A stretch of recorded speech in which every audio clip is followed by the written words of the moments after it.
jet engines roared beneath his feet as Malik Johnson stepped off the boarding bridge and into the cold, polished belly of the Boeing 787. It was the first time he had ever left Chicago. The first time he had ever left the United States. The first time he had ever felt so small. Malik clutched the strap of his worn-out duffel bag like a life vest. His palms were sweaty and his heart pounded in his chest, each beat echoing the voice he couldn't get out of his head, his grandmother's warning. "Boy, this world don't care about boys like you. Keep your eyes open, your mouth shut, and your hands to yourself." He had just nodded then. Just like he did when she handed him the envelope 2 weeks ago. The envelope that changed everything. The letter had no return address. Only a formal crest, pressed with clean lines and cold ink. Blackwell, Henderson and Associates, London. Inside it read, "You are the sole beneficiary of an international estate tied to your late father. Travel to London advised. All expenses paid." His first instinct was to laugh, or cry, or both. He barely remembered his father. The man had disappeared from their lives when Malik was just 3. His grandmother never talked about him, only said he was trouble, gone too soon. Nothing more than a hazy memory now. But there it was, a plane ticket, a formal letter, and a second envelope tucked inside. That envelope held a photograph, and old, faded image of 2 men. One was clearly his father, thin, with sharp cheekbones, and the same stubborn jawline Malik saw in the mirror every morning. The other was older, white, tall, standing beside him with one hand on his father's shoulder, and, in the lower corner, scribbled in fading ink, RH, 1997. The airplane cabin glowed with soft blue light. Classical music drifted through the air. Malik stepped inside and instantly felt the weight of unfamiliarity, the smells, the air, the way people looked at him or didn't. He moved slowly down the aisle, passing tall men in crisp suits and women who didn't even notice him. He could feel the judgment before it was spoken. He always could. A flight attendant stopped him gently. "Hi there, sweetheart. Are you flying alone?" He nodded. She glanced at his ticket. "Seat 14A, window, right this way." They passed through first class, and that's when Malik saw him, the man from the photo. His hair was silver now, slicked back with precision. He wore a suit so black it seemed to swallow the light, and his leather shoes reflected the cabin lights, like mirrors. He sat upright, legs crossed, hands resting on a closed briefcase. Malik froze. The man looked up. Their eyes met. Something passed between them, a spark, a charge, recognition. The man's brow furrowed, then hardened, and just like that, he turned away. Malik's breath caught, his chest tightened. Was it really him? R.H.? The flight attendant nudged him softly. "Everything okay?" He nodded quickly, but his mind was spinning. Why was that man here? On the same flight? Going to the same place? He didn't know it yet, but the man's name was Richard Harrington. Billionaire, real estate tycoon, owner of half the luxury buildings in central London, and the reason his father disappeared. 3 hours later, Malik sat in his seat, headphones around his neck but no music playing. His fingers touched the frayed edge of the photo in his pocket. He couldn't stop replaying that moment. The way Richard Harrington had looked at him. Not like a stranger, like a threat. He had tried searching the name online, but only found polished bios and gala photos. Nothing about his father, nothing about the picture. Nothing real. Then it happened. A tremor shook the plane. Passengers looked around. Another jolt. Stronger. Drinks spilled. The seatbelt signs blinked on. And from first class, a thud. A voice shouted, "Sir! Sir! Can you hear me?" Flight attendants rushed forward. A ripple of panic spread. Malik stood up, craning his neck. Through the curtain, he saw Richard Harrington slumped in his seat, unconscious. His skin had turned pale. His lips were tinged blue. The crew scrambled, but no one moved. No one was acting. No one knew what to do. Malik didn't think. He ran. He pushed past the curtain, dropped his bag, and dropped to his knees beside the dying man.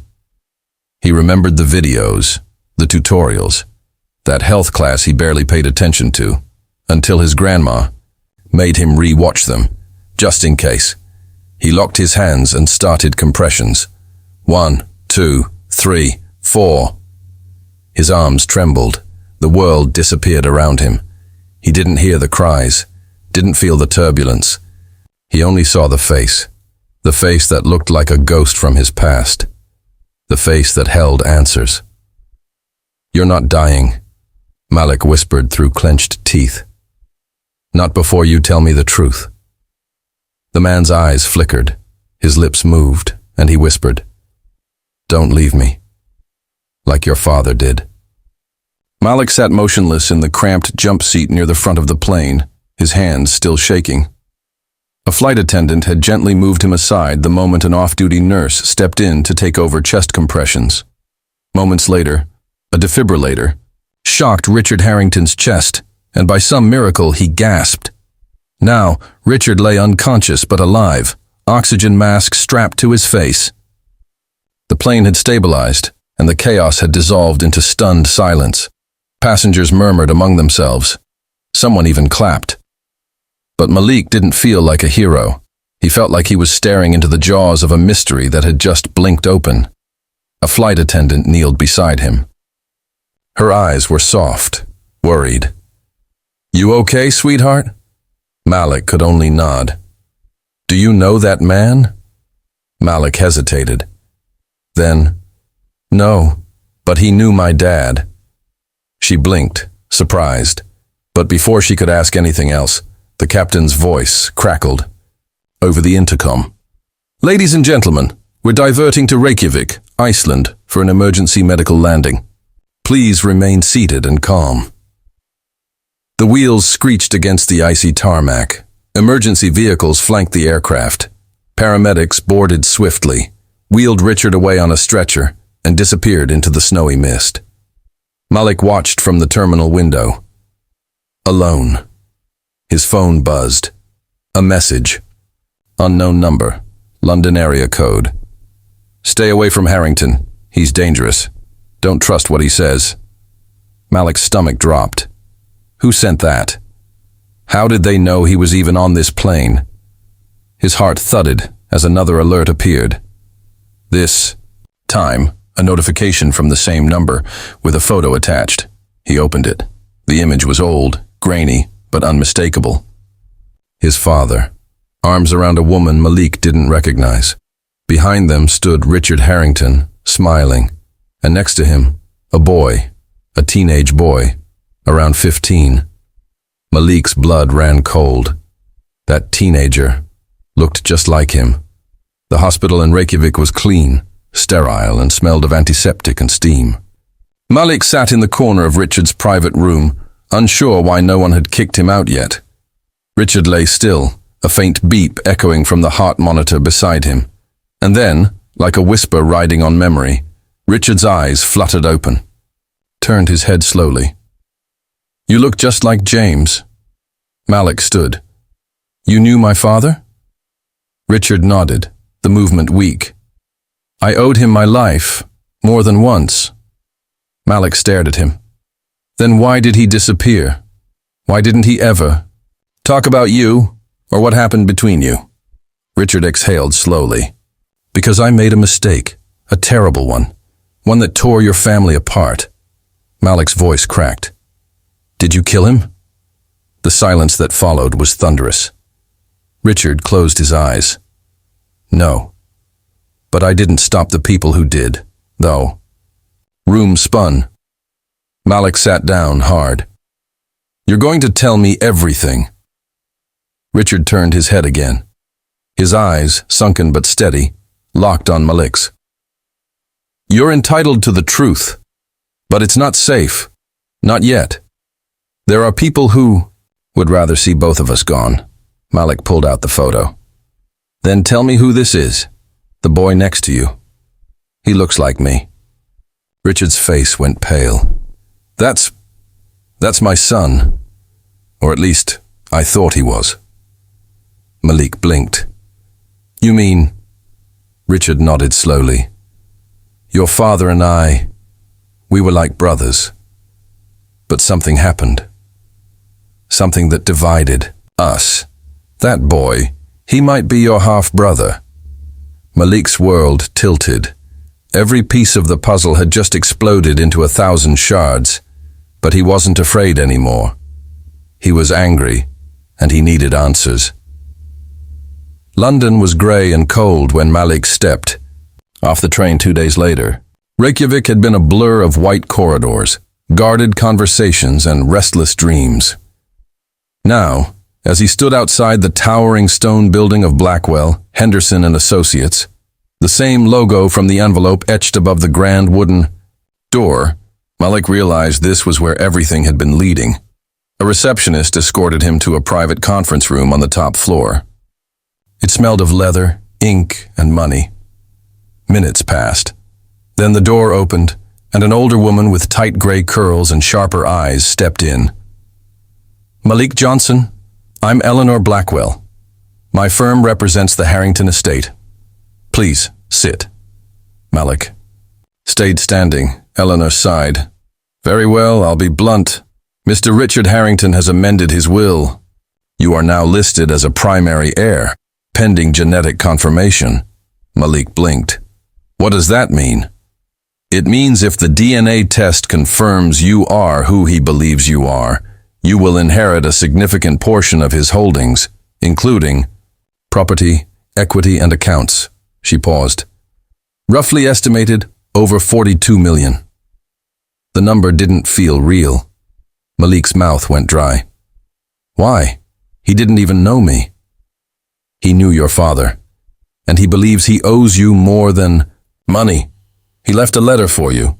She slid an envelope across the table. Malik opened it with trembling fingers. Malik, if you're reading this, I didn't make it. And if that's the case, I'm sorry. Not for dying, I earned that. But for everything I never told you. For what I let happen to your father. For what I may have done to your family.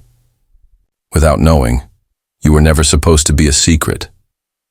Your father was my best friend, my brother. And I betrayed that bond because of fear, pride, and power. The kind of power that rots men from the inside. The world you're stepping into is not kind. They will try to manipulate you, scare you, even break you. But you come from fire, Malik, and no inheritance can match that. The letter ended there. No signature. Malik folded it slowly. His heartbeat echoed in his ears. And the boy in the photo, the one who looks like me. Eleanor gave a sad smile. That is complicated. Before Malik could press her, the door opened again. Another boy walked in. Same age, same height, same eyes. Malik? The boy spoke with a soft British accent. My name's Lucas. I think we might be brothers. The next hour blurred. Conversations, legal documents, small talk between two boys who didn't know what to say. Malik learned that Lucas had been raised in privilege but without affection. His mother died young. Richard was present but distant, strict, cold. Yet they had both grown up feeling incomplete. Now 2 broken branches from the same tree stood side by side, unsure whether to reach out or retreat. Later, Malik sat alone in the guest flat arranged by the law firm. London's skyline stretched outside the window, glittering with a kind of beauty that didn't feel real. He stared at the envelope again. His father's name was never mentioned in the news. No obituary, no closure. Just a name whispered across. Time and silence, but now he had a voice, a truth, a legacy, and maybe a brother. He picked up his phone and dialed the hospital. Richard was stable, awake and waiting. Malik closed his eyes. He would go back. Not for the money, but for the truth. Richard Harrington's hospital room smelled like antiseptic and second chances. Malik stepped inside slowly, Lucas trailing behind him, silent but present. Richard sat propped up by pillows, thinner now, his skin pale against the white sheets. But his eyes held something that hadn't been there before. Vulnerability. "You came," Richard said, his voice raspier than before. Malik nodded.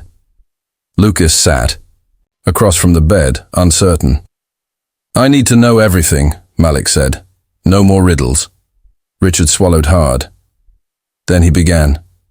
"Your father and I started together. Same block, same hustle, but I climbed the ladder. He stayed loyal to his people. I thought I could save him, by pulling him into my world." He looked down at his trembling hands. "Instead, I dragged him into a war. A deal went bad. I told him not to go that night, but he went anyway to protect me, and he never came back." Malik's voice was cold. "And you just let everyone forget him?" "No, I buried him, quietly. Not out of shame, out of fear. The men responsible still have power, still watch me. If they knew about you, about Lucas..." He stopped, his breath catching. "That's why I kept you a secret. But I'm done hiding, and you need to decide who you want to be."